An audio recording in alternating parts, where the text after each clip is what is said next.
The Wild Palm Beaches is brought to you by Discover the Palm Beaches. Take a walk on the wild side in the Palm Beaches.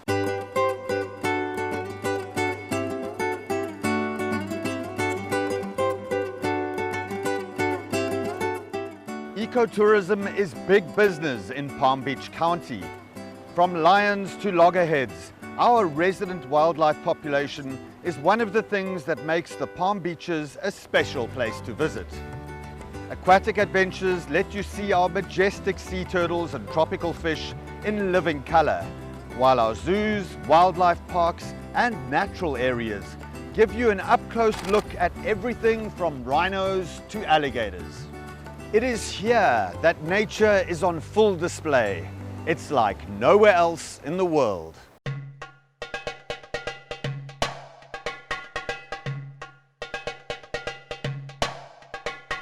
As one of the largest counties east of the Mississippi, we have lots of room to explore the wild animal encounters that are seemingly endless in the Palm Beaches. Ever wished you could swim with dolphins or get up close to a manatee? In the Palm Beaches, you can. From the Florida Everglades and the Loxahatchee River to the Intracoastal Waterway and the Atlantic Ocean, take a walk on the wild side and discover the great outdoors in a tropical paradise. Join me, James Currie, as we discover the Wild Palm Beaches. On this episode of Wild Palm Beaches, we're going to find out what the buzz is all about when it comes to beekeeping in Palm Beach County.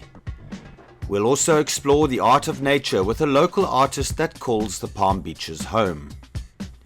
Then it's time to get wild with Jada and Benji as they celebrate the wonders of one of the Palm Beach's most important waterways at Lagoon Fest in beautiful downtown West Palm Beach. All this and more right here on the Wild Palm Beaches.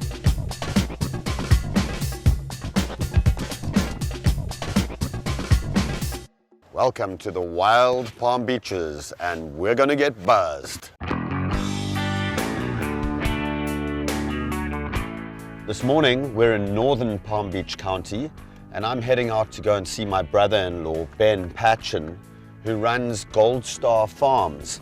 And Gold Star Farms features one of my favorite creatures on the planet, a remarkable animal that is so surprising in its social habits, even its intelligence. And we're gonna go head out there and see what the buzz is all about.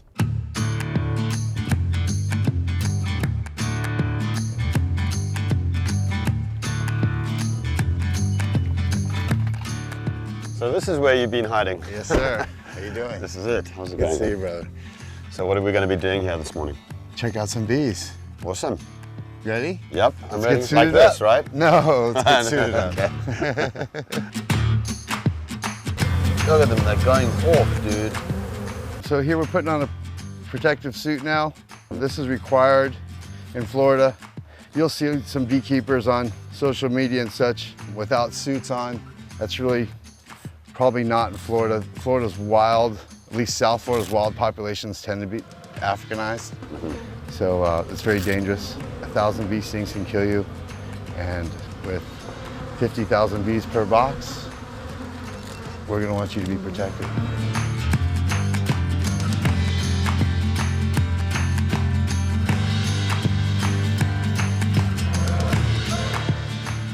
All right, if you can feel a breeze on your lower back, it's exposed. Okay. All right.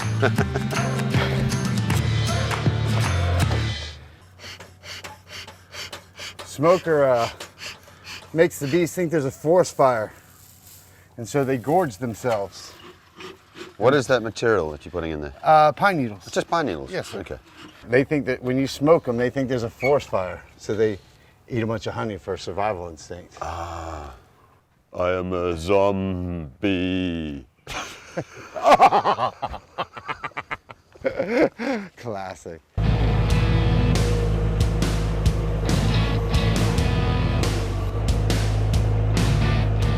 This is a special forklift for bees? Yeah, it's got four-wheel drive.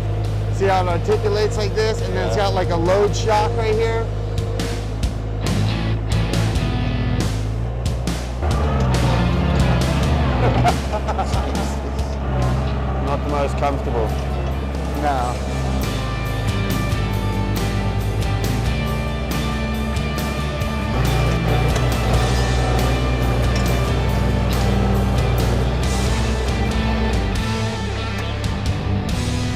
So is this the one we're checking first? Yeah. What happened here is we had what's called a laying worker. And a laying worker is when the queen has died or left for some reason, and one of the workers attempts to keep the hive going by laying eggs. Well, her eggs aren't really viable. So what I did... Wow, listen to that noise. Oh yeah, and this is actually... Wow, sounds like an air conditioner. Sure. Doesn't it? Yeah, and this is a smaller hive. What I'm gonna do, I'll separate these boxes.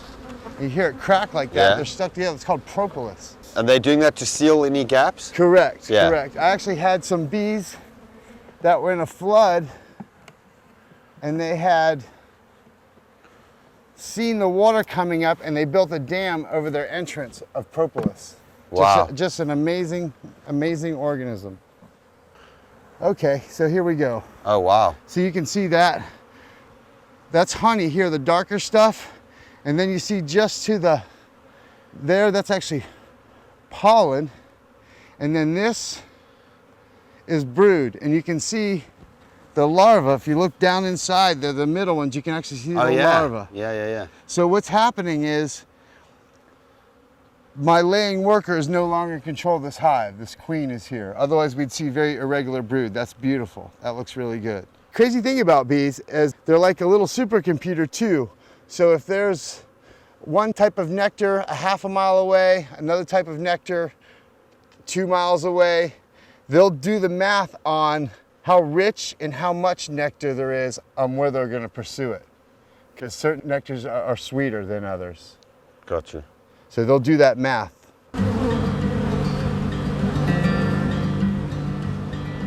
Oh, you can see them all bringing in the pollen on their legs. That's amazing. Yep.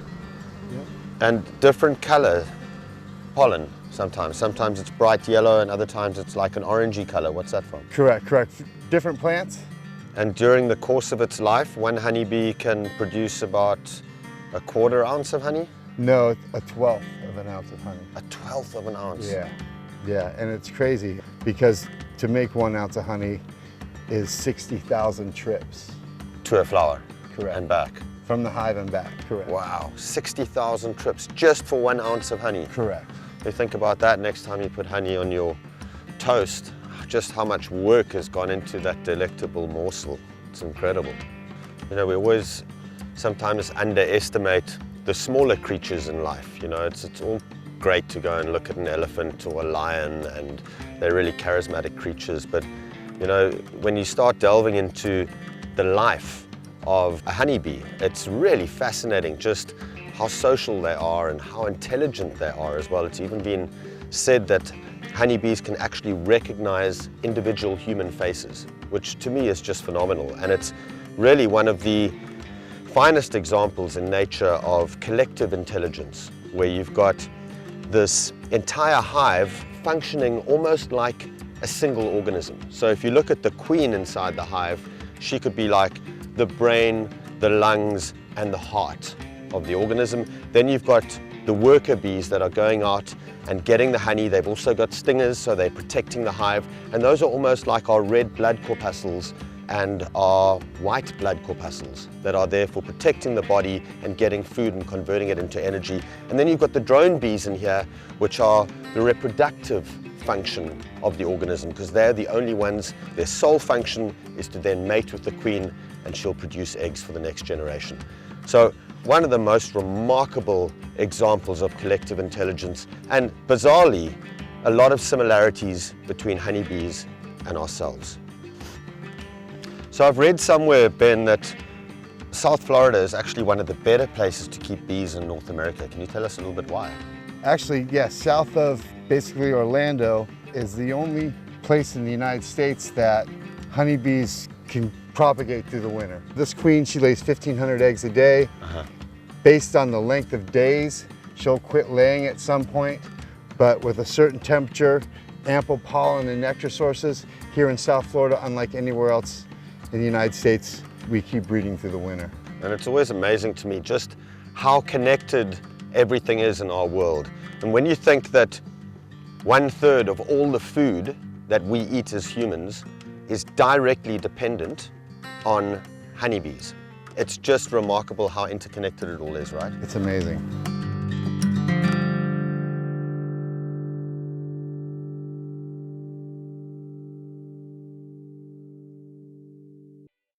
The Wild Palm Beaches is brought to you by Discover the Palm Beaches. Honeybees are what we call an indicator species because they tell us a lot about the health of the environment around us. So if you've got healthy populations of honeybees in a natural area, your environment is probably in pretty good shape. It's where we see the collapse of honeybee colonies in wild areas that we can look at that area and go, wow, something is drastically wrong here. There's no honeybees. So we use honeybees as an indicator of environmental health.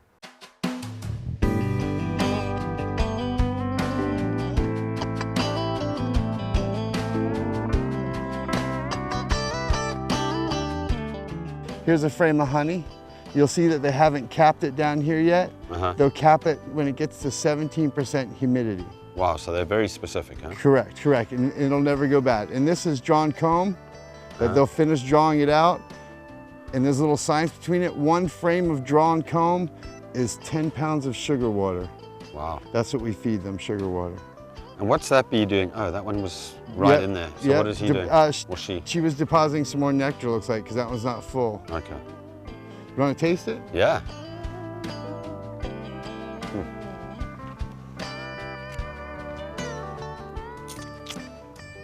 Wow, that's really good. Isn't it? Now I've heard something about the color of the honey determines the quality. Like a really dark honey is not as good as a light honey, correct? Generally speaking, there's some merit to that, but there are some darker honeys that are really, really good. But generally speaking, correct. The lighter honeys are more desirable. The darker honeys tend to be called table honey. Okay. Oh wow, now they're going mental. Look at them. Wow. So that's brood. And you can see this is a darker honey. And then here is some pollen. And then if you look in there, you can see the larvae. Oh, all the eggs, yeah. Yeah. And then they'll cap them when they get to a certain level of development. And are all these bees around the queen right now?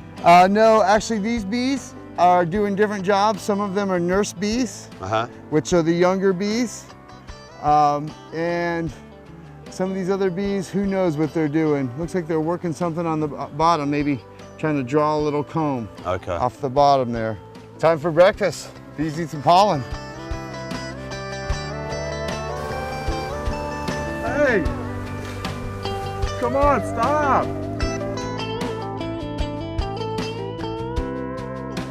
Oh, this one's really busy. Sure. Sure. Got some hungry bees.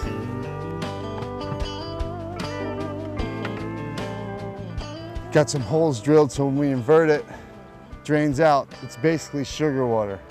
Oh, so it just gets caught in that rim? Correct. And they feed from the rim of the bucket? Correct. Okay. Correct, and we have to feed them for a couple reasons. One of the reasons is we're trying to build them up, so we want to make sure they've got all the resources that they need to be stronger. Right. Another reason is to prevent them from robbing each other. What happens when there's not enough nectar and you've got a certain density of hives, they'll start to rob each other, which is obviously counterproductive for your business. Correct.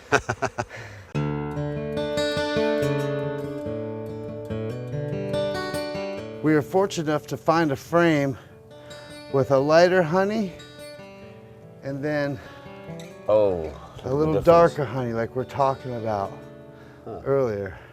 So here, if you want to taste. All right. Yeah. See which one's better. Yeah. Are we just digging it in there? Yeah, just come over here where you know it's dark and just. Oh, okay. And you can get some comb, it's great. Yeah. Get to sample the fruits of our labor now.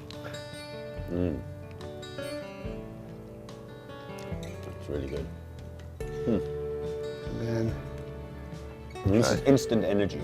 Yeah, unlike sugar, which has to invert, honey is the only thing in nature that your body assimilates immediately. Right. And try this lighter stuff. Just dig in, get a nice chunk of it. Even the comb is good. Yeah.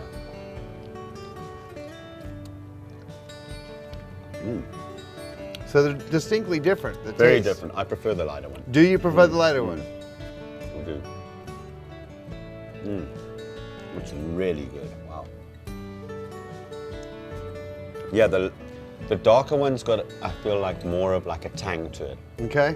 The lighter one's more like subtle. The darker one is probably more of like a saw palmetto. And this lighter is probably more of like Brazilian pepper, Ah, it's good, man. which is invasive. So we've enjoyed this relationship with honeybees for centuries and centuries. I mean, if you go back, I guess, 3 centuries before Christ, right? We were harvesting honeybees. Migratory beekeeping has been practiced on the Nile since 3000 BC. 3000 BC. Correct. Wow. I have to bring the kids out here now. They're gonna love it. They love honey, right? Oh, my kids All love kids. honey. Stick with us. We'll be right back with the wild palm beaches.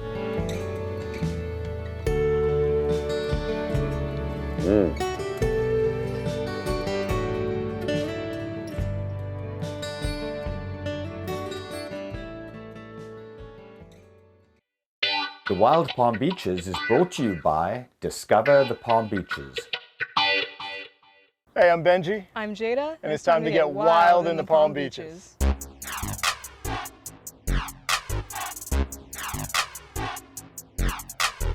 Hey everybody, I'm Benji Studt with Palm Beach County's Environmental Resources Management. We're out here at Lagoon Fest with all of our friends. Every year, Lagoon Fest is an opportunity to celebrate the Lake Worth Lagoon, which is one of these places that makes the wild Palm Beaches. Thank you guys.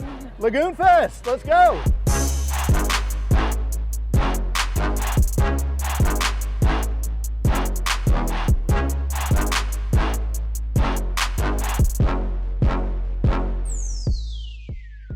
Lagoon Fest is a wonderful event that goes on every year, and it has just grown exponentially. There's so many different groups here that promote the environment. It's a wonderful place to come down and spend a morning and an early afternoon.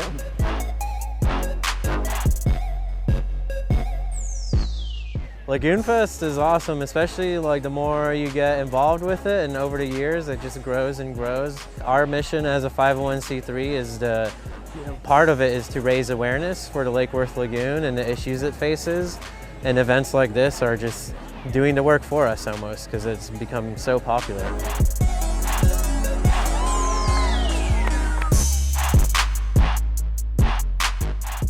So what is Lagoon Fest really about? Lagoon Fest is about celebrating the beautiful Lake Worth Lagoon that's right behind us and all the beautiful creatures that live inside of it.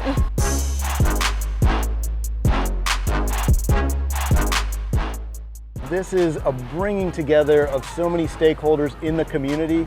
You know, Lake Worth Lagoon, we've been doing restoration within the lagoon for over 2 decades. And the cool thing about Lake Worth Lagoon restoration is it's always all of these different agencies and entities and communities coming together to further this restoration. It involves all these partnerships. And so there's so many of those people at Lagoon Fest. You know, nature centers like Gumbo Limbo. We've got the River Center from up in the Loxahatchee here.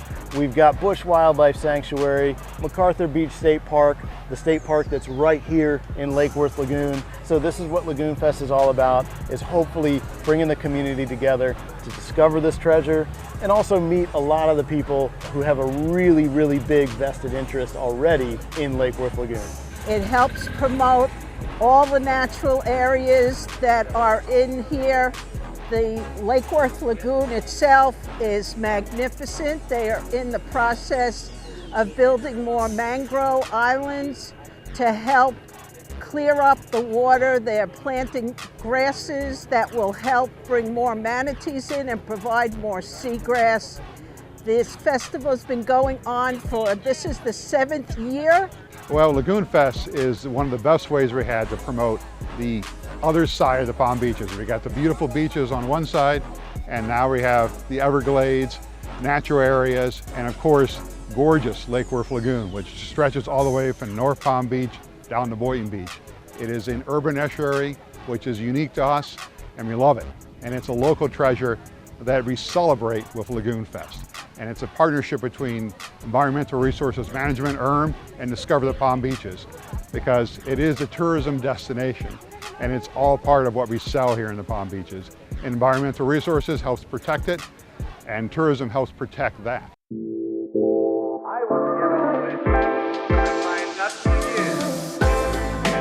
My favorite thing about Lagoon Fest is just having the community come out and having that connection, connecting scientists with the community so they can learn about this treasure that we have in our backyard and the biodiversity that we have there, including different species of octopus. To study the diet of the octopus, I actually collect prey remains. So these are octopus prey remains. So the common octopus eats clams, a favorite, and the Atlantic longarm loves crabs. And so there's this trend of the two species of octopus, they use different resources, which allows them to coexist. And so since I know where the octopuses are and that they're a really important animal in marine food webs, we want to make sure that we keep octopuses healthy. I'm with the Marine Megafauna Foundation, and we are the first ever to research manta rays in Florida. Before our research started, no one knew anything about the manta rays here. And manta rays are endangered worldwide, so it's very important to study them to conserve their population. We found that the coast of Southeast Florida is a really important habitat for juvenile and baby manta rays. So we're almost exclusively seeing young manta rays. And we're also seeing a lot of negative human interactions with these manta rays. We see a lot of strikes by boat propellers and entanglement in fishing line. Good afternoon, everybody. Welcome to Lagoon Fest. And more importantly, welcome to Lake Worth Lagoon. My name is Matt Mitchell. I'm with the Department of Environmental Resources Management, and I've got one of the coolest jobs in the world. Everything I do is environmental. We do everything you see here in Lake Worth Lagoon. Our division manages the artificial reef program of the county. We manage all the beaches in the county. We have the sea turtle protection program and the manatee protection program. So we do everything environmental. What we're going to be doing today is we're going to go on a short tour. We're going to go see one of our existing habitat restoration projects known as South Cove. We're going to look at some of the various features we built in the lagoon. We're going to meander under the bridge and look at a piece of artwork that I had absolutely nothing to do with. Then we're going to motor on to one of our current restoration projects, which is under construction as we speak. First, here on our right is the South Cove Natural Area. This was built between 2011 and 2012. It actually has 6 acres of habitat. A lot of that is underwater, but we built it that way on purpose for seagrass. When we started this project, it was nothing more than a 20-foot deep hole. So we took a whole bunch of sand, filled that hole, and built it up to what you see today. What we have is a series of 3 mangrove islands. They're made entirely with clean sand, and they're surrounded by limestone riprap, which provides habitat for oysters and other invertebrates, and also protects the mangroves behind them, and then the seagrass habitat behind the mangroves. Behind the sign, along the seagrass, you'll have a mangrove planter. That's an example of what we call a living shoreline. The mural here on the left is Clara. Clara was painted by an artist named Sean Yoro, who goes by the street name of Hula. And he became famous in Hawaii for doing a lot of painting, a lot of artwork from his paddleboard.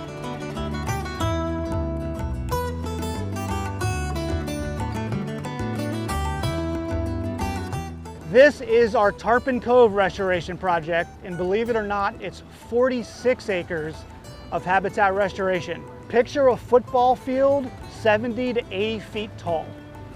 That's how much sand is needed to build a restoration project. The islands here were finished and entirely planted by volunteers. We brought volunteers and many times out in boats, brought out bucket after bucket after bucket of mangroves and Spartina grass.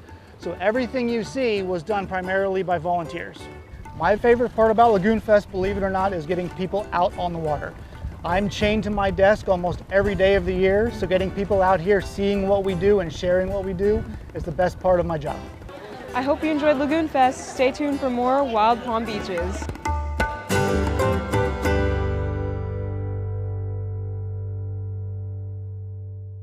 There's a gentler side of Florida, just waiting for you to discover it, where America's first resort destination was built and genuine hospitality began. A place with cleaner sands, warmer waters, and fewer crowds. A place different than the rest, one that exceeds, excels, and surpasses all expectation, waiting here just for you.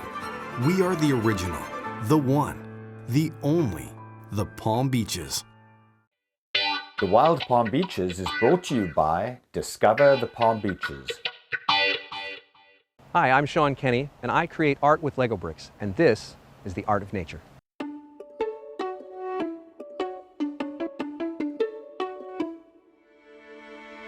You're watching The Wild Palm Beaches, and this is The Art of Nature, where we feature local photographers and artists who are inspired by the beautiful scenery and wildlife surrounding us in the Palm Beaches.